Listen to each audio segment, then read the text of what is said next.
카메라 출동 이상로입니다. 지금 시간 2022년 3월 13일 일요일 오전 8시 14분을 막 지나고 있습니다. 방송의 제목을 여러분께 보여드립니다.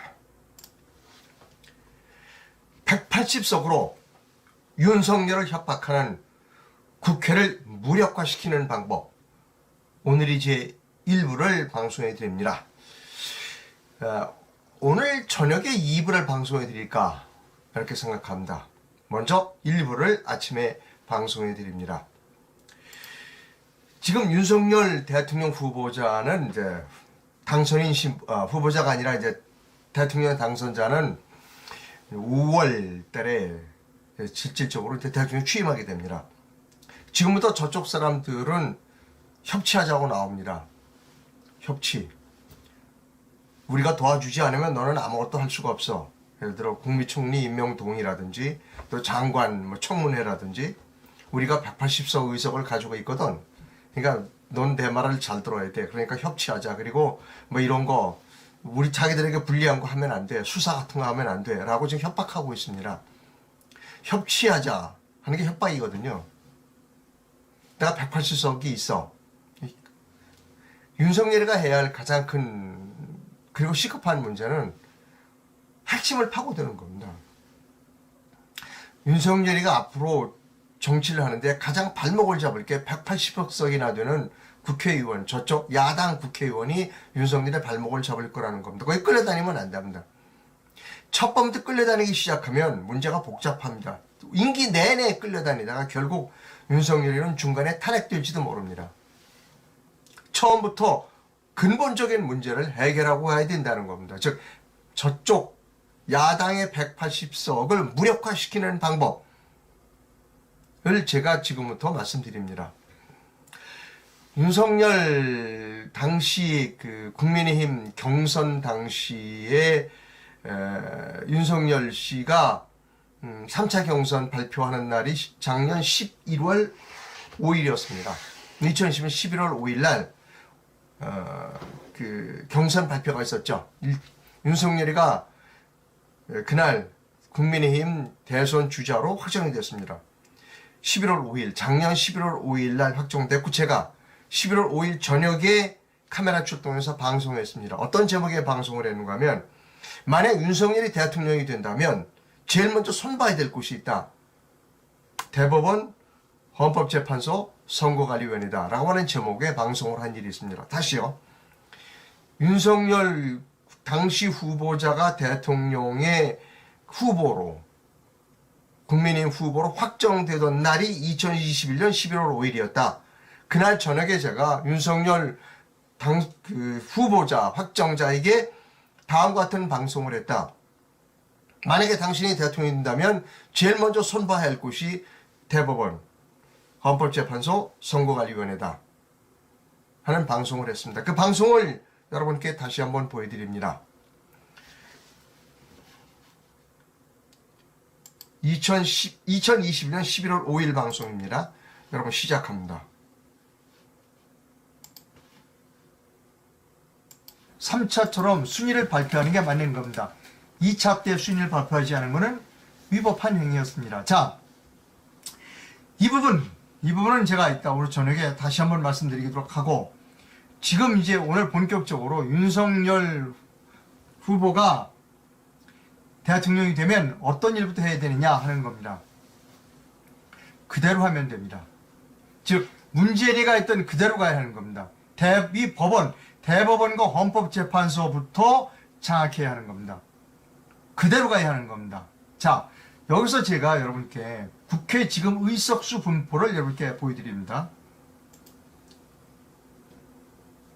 예, 이게 지금 현재의 국회 의석수입니다. 예, 여당의 180석을 넘고요. 통합당이 한 100석 정도 됩니다. 뭐 윤희숙 의원도 뭐 사표 내고 그래서 좀 한두 석은 좀 차이가 있을 겁니다만 180석과 103석의 차이입니다. 180, 여러분 이것은 103석.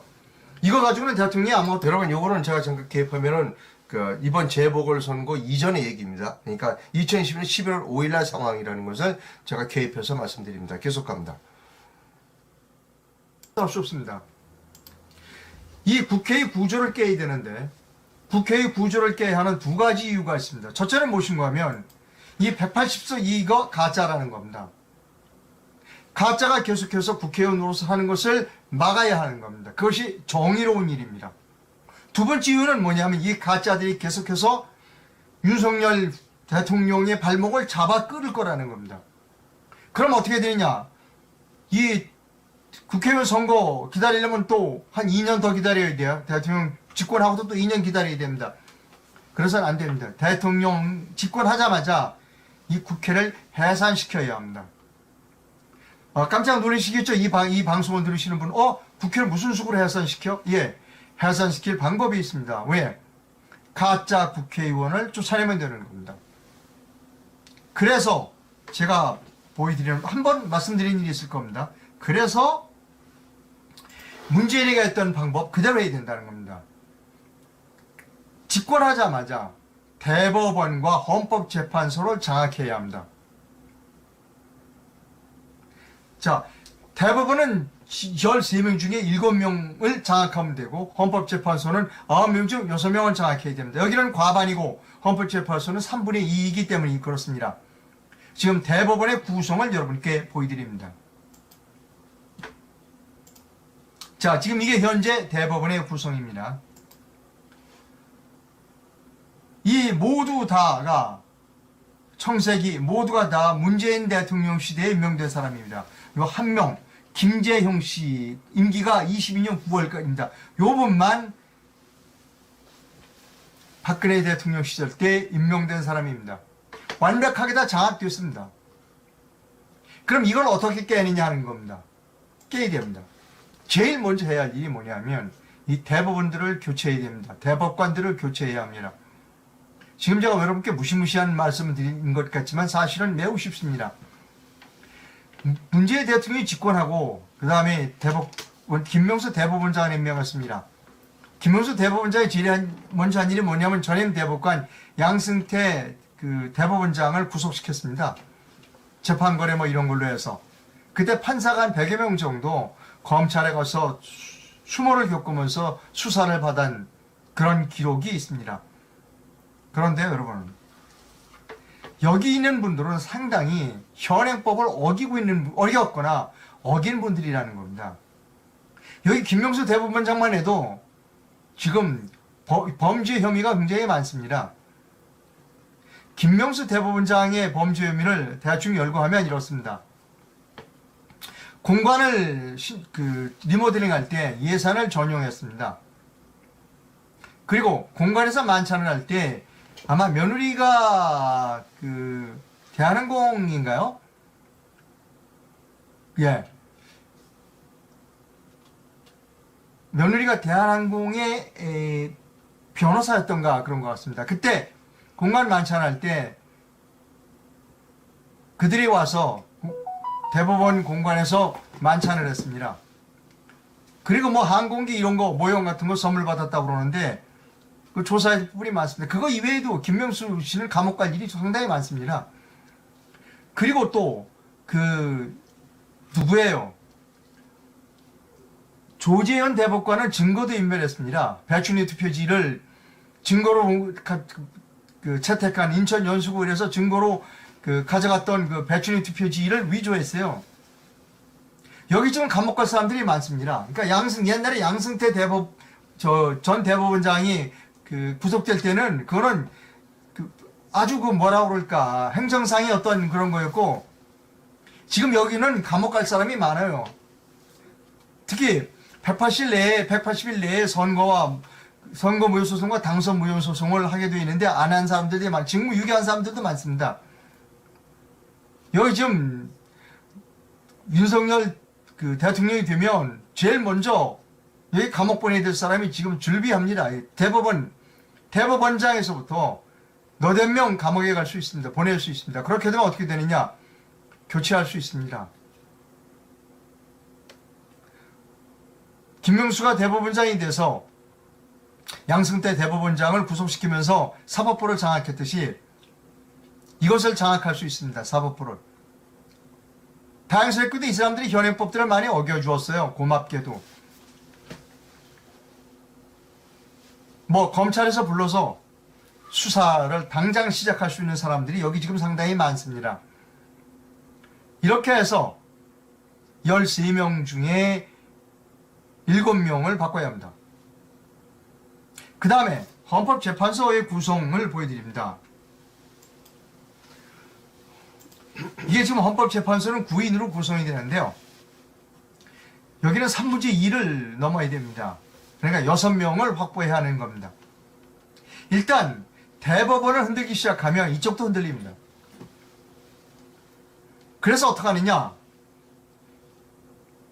대법원이 이거를 흔들어서 왜 선거법 너희들 안 해? 라고 여기를 흔들기 시작하면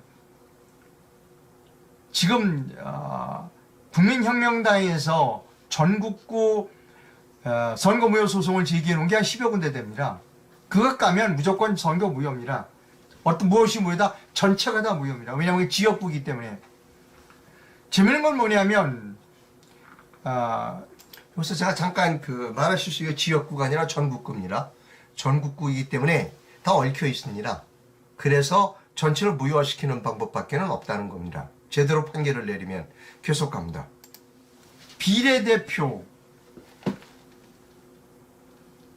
그 당시가 기독자의 통일당이었나요? 그 선거 당시에 한 표도 안 나온 그 투표소가 한 200여 개 된다는 거 아닙니까? 근데 그 안에서 살고 있는 난 투표했어. 그런데 투표소에서 안 나온다가 한 표도 안 나온다가 200군데가 넘는다는 거 아니에요? 그것 가면 무효입니다. 전체 총선, 4.15 총선을 무효화시킬 수 있습니다. 아주 강력한 좋은 소재를 가지고 있습니다. 여기 민유숙 씨가 그거 재판한다. 그래서 우리가 기대했죠. 갔더니 뭐라고 하냐면 나가 복잡하고 잘 몰라서 언제 할지 몰라요. 그러고 도망갔어요. 이 사람도 감옥 보낼 수 있어요. 민유숙이도. 일단 기독자의 통일당, 그러니까 지금 현재 국민혁명당 것만 까도 제대로 수사해도 4.15 총선을 전부 무효화시킬 수 있습니다. 그리고 지금 한 100여 군데에 증거 보존해놓은 거 그거 제대로만 닦으면 그거 다 무효화시킬 수 있습니다. 그래서 무엇부터 손을 봐야 하느냐? 대법원부터 손을 봐야 합니다. 대법원 손을 보면 자동적으로 헌법재판소도 손을 볼 수 있습니다. 헌법재판소를 손을 보게 되면 국회가 악법을 만들려도 지금은 다 말도 안 되는 공수처법 같은 거 헌법재판소 위원이다 그래도 다 통과시키잖아 이 사람들이. 그 악법을 우리가 막아낼 수 있습니다. 그러면 이렇게 하는 겁니다. 자, 되면 이제 국회를 해산하면 대통령 선거가 3월이고 대통령 취임이 5월입니다. 그리고 지방자치단체 선거가 6월인가 됩니다. 아마 지방자치단체 선거 빠르면 지방자치단체 6월 때 총선을 같이 할 수도 있고 아니면 적어도 내년 하반기에는 국회를 해산하고 가짜니까 국회를 해산하고 새로운 국회를 구성할 수 있을 겁니다. 자, 여러분, 이제 제가 좀 지난 2021년 11월 5일 날 방송 내용을 조금 길게 보여드렸습니다. 내용이 조금 파격적이라 여러분들이 그것이 가능할 수 있을까라고 생각을 하실 겁니다. 저는 어렵지 않다고 봅니다. 윤석열의 전공이 바로 그겁니다. 조그만 죄 있는 사람도 불러다가 구속시키는 게 윤석열의 전공입니다. 죄 없는 사람도 구속시키는데 얼마든지 할 수 있습니다. 끌려다니면 안 됩니다. 지금 김명수 대법원장부터 흔들어야 되는 겁니다. 딱 취임하자마자 김명수 대법원장부터 흔들면 문제가 해결됩니다. 국회 180석 아까 얘기했잖아요. 그 중에 상당 부분은 가짜라고. 지금 국회 180석이 무서워서 지금 협치를 해야 된다. 뭐 장관도 몇 자리 주고 뭐 자기들 원하는 사람 해야 되고 여성가족부도 폐지하면 안 되고 문재인이 수사하면 안 되고 이런 얘기를 하고 있다는 겁니다 지금. 근데 웃기지 마라. 180도 너희들이 정당한 국회의원이라면 내가 인정하겠어. 근데 너희들은 정당한 사람이 아니야. 지금부터 너희들의 적법성 여부를 따져보겠어라고 치고 들어가면 꼼짝 못한다는 겁니다. 근데 그 일을 안 하면 처음부터 저 180석을 의식하고 굽히고 들어가기 시작하면 윤석열이는 2, 3년 내에 탄핵당합니다. 어떻게든지 저 180석, 가짜의 180석을 없애야 되는 겁니다. 그 구조를 깨야 되는 겁니다. 오늘은 제가 1부만 말씀드렸습니다. 오늘 저녁에 2부를 말씀드립니다. 2부는 보다 실질적인 방법, 현실적인 방법을 여러분께 설명을 해드리겠습니다. 기자가 이런 일을 해야 되는 게 올바른 일인지 글쎄요. 저는 독립언론인이고요. 독립언론이니까 자유스럽게 말할 수 있습니다. 저는 누구 위에 눈치 볼 사람 없고 제가 올바르다고 생각하는 그것을 여러분께 말씀드릴 수 있습니다. 윤석열은 끌려다니면 안 됩니다. 제가 어제도 말씀드렸죠.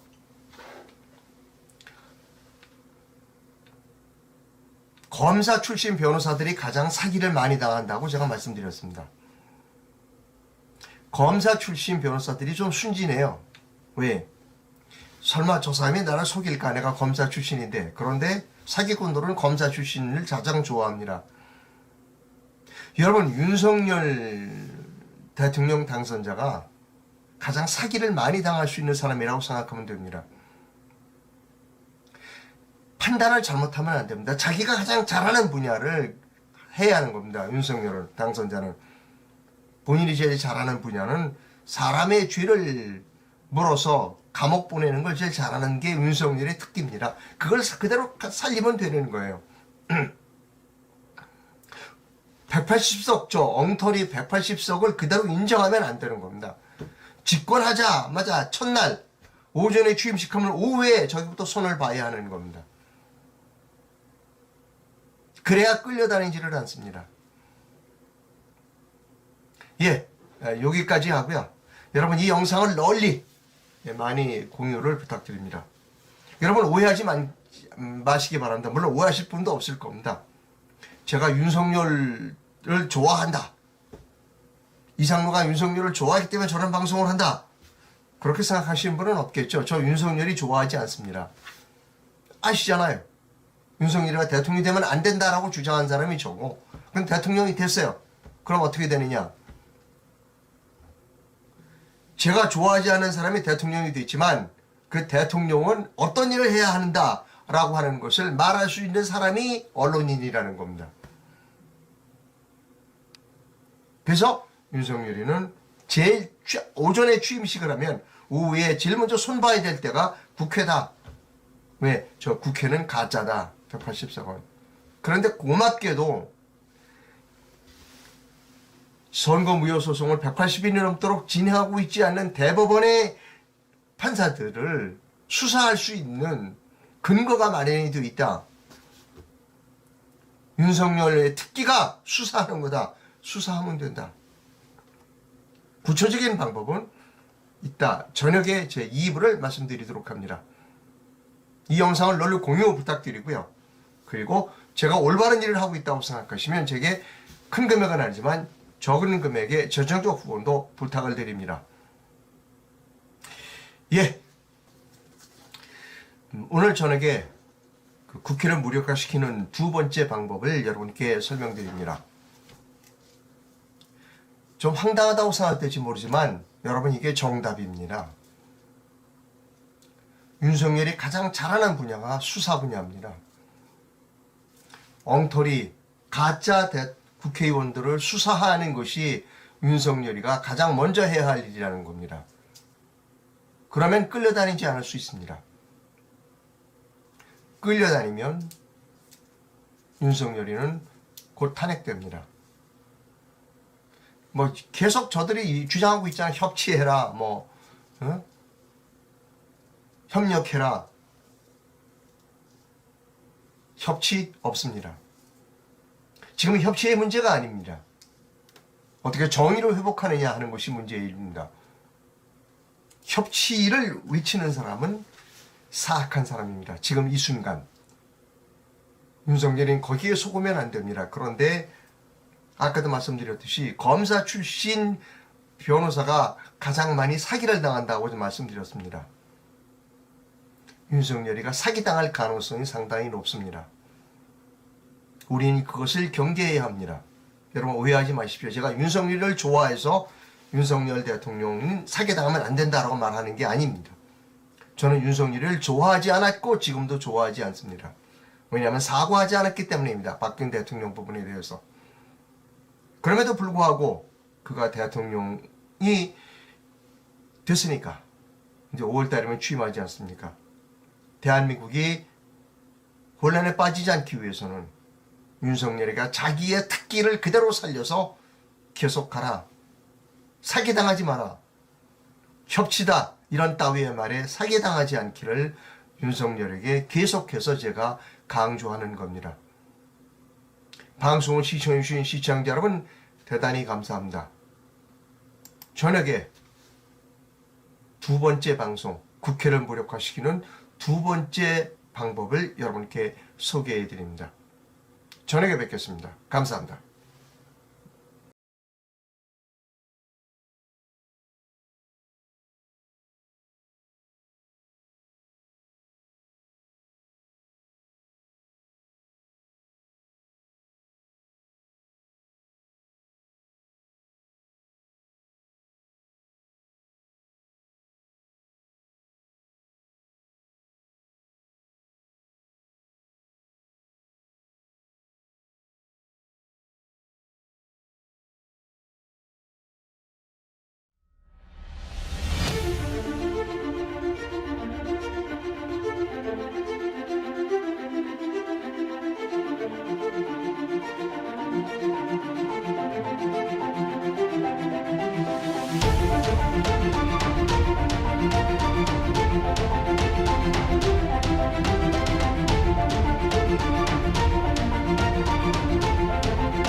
안녕하십니까.